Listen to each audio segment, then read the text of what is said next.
মাত্র 10 মিনিটে তৈরি হয়ে যাওয়া পনিরের এই রেসিপিটি রুটি পরোটা দিয়ে খেতে যেমন দারুণ লাগবে, তেমনি স্ন্যাক্স হিসাবেও খেতে অতুলনীয় লাগবে। একটা পাত্রে কিউব করা পনির নিচ্ছি, টক দই, গুঁড়ো লঙ্কা আর গোলমরিচ গুঁড়ো, গরম মশলার গুঁড়ো, লেমন জুস সব দিয়ে ম্যারিনেট করে নেব।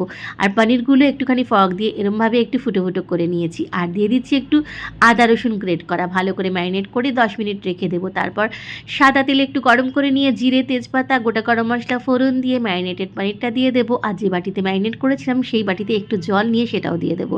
ব্যাস আর কিছু না, ফুটিয়ে নিয়ে একদম লো ফ্লেম করে ঢাকা দিয়ে রেখে দেবো মাত্র 10 মিনিট।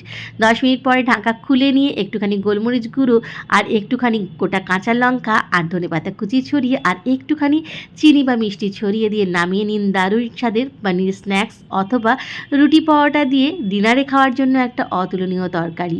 যারা ডায়েট করছেন তারা রুটি পরোটাটাকে স্কিপ করে এটা শুধু মুখে খেয়ে নিন, দারুণ লাগবে খেতে। বানিয়ে দেখবেন অবশ্যই।